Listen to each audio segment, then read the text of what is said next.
ఇంకోటి చాలా మంది పబ్లిక్కి వీళ్ళు ఎంతసేపు బీఆర్ఎస్ బీఆర్ఎస్ అనేసరికి పబ్లిక్ అర్థం కాలే.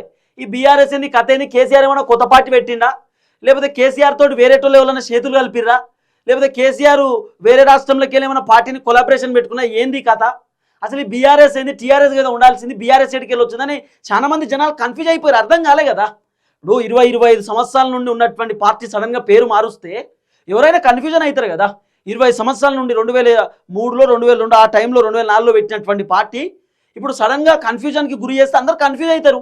అట్లా కన్ఫ్యూజన్లో కూడా కేసీఆర్కి ఓట్లు పడలేదనేది వినబడుతున్న చర్చ. ఇప్పుడు మీరు బాగా యాది పెట్టుకోర్రి, వీళ్ళు బీఆర్ఎస్ అనే పేరు పెట్టిరబ్బా. బీఆర్ఎస్ హైదరాబాద్లో వర్కౌట్ అయింది, బాగా వర్కౌట్ అయింది. హైదరాబాద్లో బీఆర్ఎస్ అనే పార్టీ పేరు పెట్టిర్రు, టీఆర్ఎస్ అనే పార్టీ పేరును మార్చిర్రు అనేది హైదరాబాద్లో ఉన్నటువంటి జనాలు, మినిమం వాళ్ళు చదువుకున్న వాళ్ళు, హైదరాబాద్లో ఉన్నటువంటి పబ్లిక్ మినిమం కొంత అవగాహన ఉన్నటువంటి వ్యక్తులు కాబట్టి, సిటీలో ఉంటారు కాబట్టి వాళ్ళకి తెలుసు.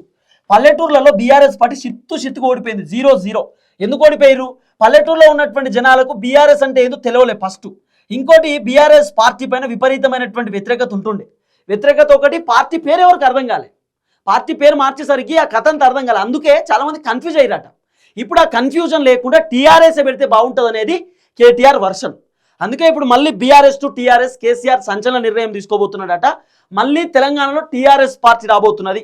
మళ్ళీ పార్టీ పేరు మార్చడానికి కేసీఆర్ రంగం సిద్ధం చేసిండు అనేది వినబడుతున్నటువంటి వ్యవహారం.